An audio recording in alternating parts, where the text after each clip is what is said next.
dynamic thing going on. This stuff is accelerated. And that's why we're still working on our plan, because sometimes your plan, with things changing, it becomes obsolete. Your plan becomes obsolete, and you're thinking a lot that your plan is obsolete, so you don't want to get started on something and it's obsolete. You know what I mean? That is very important. So technically, between us, that's what we're working on right now, is that a program that means you have to work with the basics, kind of like what we've been doing, work with the big basics, because the big basics don't become obsolete. What I mean is, in forecastability, what is bound to happen where we can kind of converge on a certain point is understanding Quran and Hadith. Because remember, some of the writings that we deal with, it says that if you got these things right, certain things like tafweed, and what have you, rida and tafweed, it's like you're living amongst the people of old, and you see what's happening to them, right? Way back then, and you hear what's going on. It's like you're right there with them. This is what the religious writings say. We've read it many times. That's the period we're in right now. That's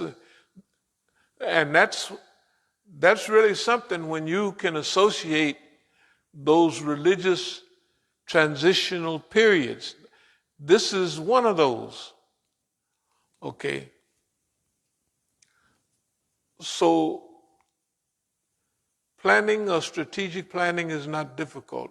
What are the things that always are present during those times? What is always needed during those times? So when we look ahead, inshallah, we'll be reasonable. And the other secret is we'll ask Allah. Yeah. I don't even want to mention it, but I mentioned something like, it's a dumb Negro thing. It's just dumb. That you ask Allah, this is what a dumb Negro would do. Oh Allah, just let me tussle with these niggas and let me do it. And you just spot me, you know what I mean? Stuff like that. And then that's the way, see, Allah will create illusions in your dumb mind, and you'll be thinking, because see, you want to show sometime, not me anyway, you want to show them niggas that, hey man, if you think you and your dumb, fat, sloppy wife is something and you're going to make somebody mad, you niggas are cartoon characters. You're cartoon characters. Really, really, really cartoon characters. But when they studied other people, that stuff from them, they would make them so mad. Like, who's going to be doing stuff like we do and allow people to assault them or take their property? Just imagine that you can't take their property. It's against the law that you make them break the law. And you got Baba Clune sitting right there, and you say, Baba Clune, they're going to take the property out there in Oklahoma. Oh, Baba Clune, and you keep insisting. And before you know it, that's what they do. With no paperwork, no nothing. And you got paperwork in the court saying that they can't do that. It's just, they all trapped. And okay, so you're gonna do nothing about it? No problem. We're just gonna write about it, put books about it, and forget it. Just think now, we got stuff to come out that's similar to As-Sabiqun back in those days, but it's for modern times and for the future. Yeah. Yep.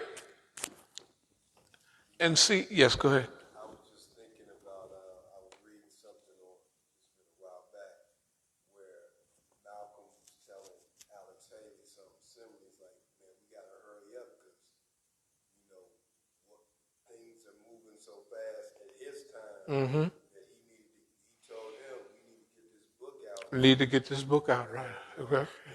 Things are happening. Right. And that was for his time, he was exactly right. He was exactly right because he knew the environment that he was living in and that the people that he was a part of are not going to let between those people and Boss Man, which you got to remember now, he knows the connection now.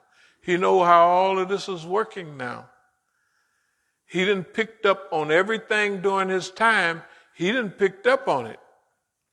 And that's why when I think him and King had a meeting, so he told King, he said, you're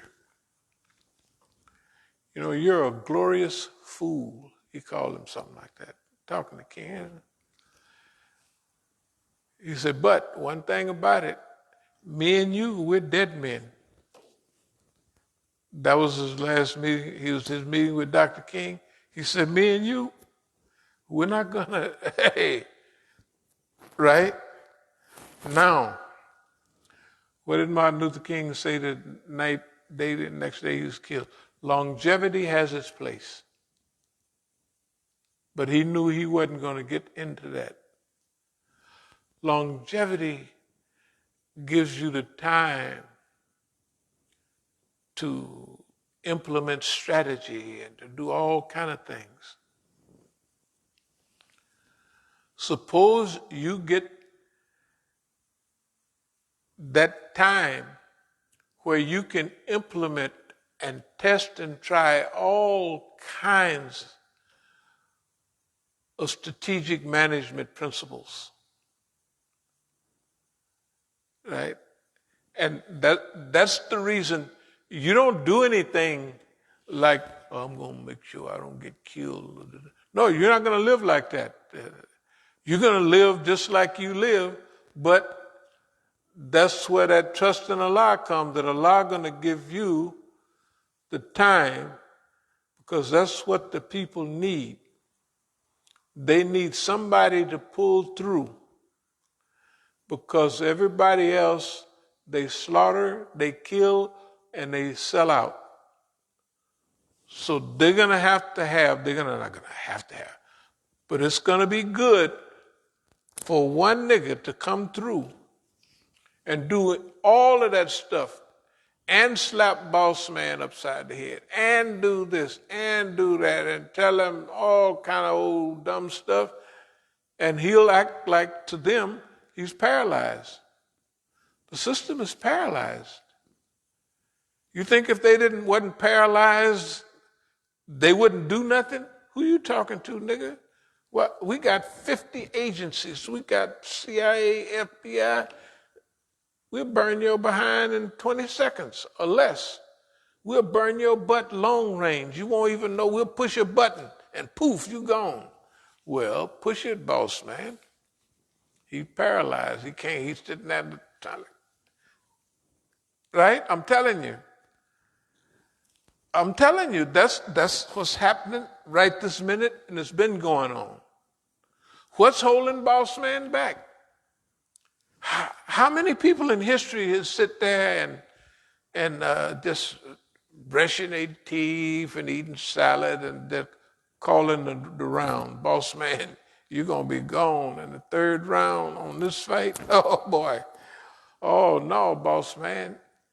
Look like it's This is round one. I think you're going to one blow and you're going to hit the dirt on this ball, and you ain't never wrong. You're never wrong. Well, no. Let me rephrase that.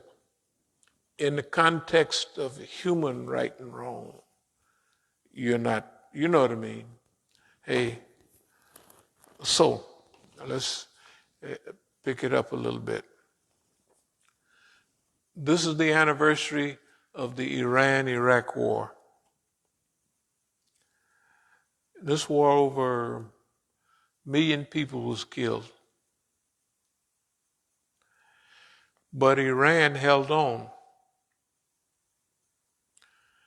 Not only did it hold on, but it is outmaneuvered and outproduced.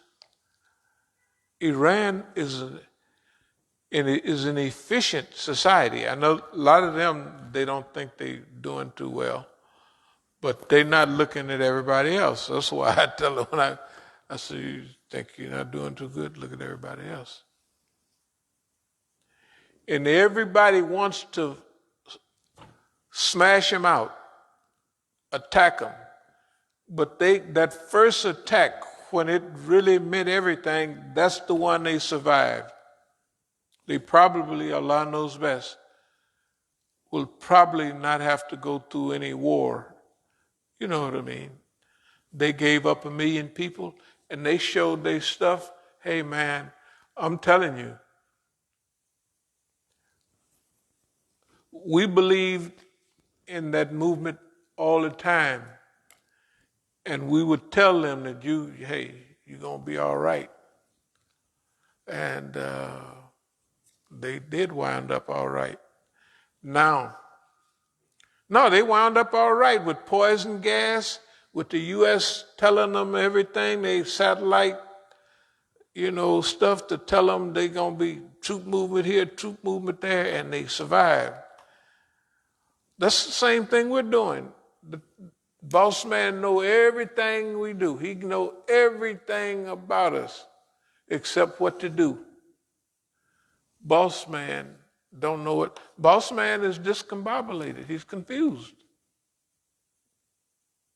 He don't know, because if I heard that nigga now talking about luck being bad, because I didn't talk about jinxes and stuff. No, I didn't talk. I said Iran got a jinx on you. And you don't know it, and they don't know it. How much of that thinking is going? You think they're not going to listen to nothing? How much of that goes into their thinking when they getting ready to do something to Iran? Nigga, that ain't never been wrong so far. You know what I mean? I want you to think about it. This nigga is 40 years, 40-something years, and he don't make no mistake. And them, he's saying, they got a jinx on. Now, we don't believe in no jinx. But at the same time, right? And they look at everything they try to do to Iran, right? And it ain't working. It makes them stronger. And the strongest, the most modern, up-to-date, I'm really proud of them. And they're working at lower efficiency than they could. Remember, they got an internal team working against them. They got a team telling on them about nuclear stuff, who's really, They got munafiqeen, and they got some of the people that we know. What do you think? Can you imagine they're surviving with some of their top people, tattletales? Some of the people call right here. We want you to do this. Oh, okay. And I already know who they are. So if they put me on, I'm going to say, we want to thank the people of Iran for this, that, and another. And pretty soon, they say, we're going to put it on a delay. You ever see them? Yes, they do. We're going to put it on a delay so they can cut that out. And then pretty soon, it won't call anymore.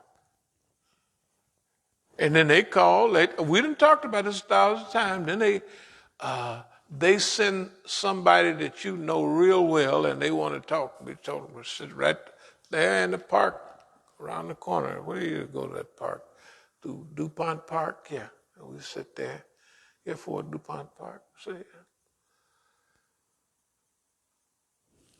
And notebook out. Well, isn't that? I said, that ain't happening. Mm-mm. But they look, so I said, that ain't nothing. I don't worry about that. And they close up, they don't want to hear that.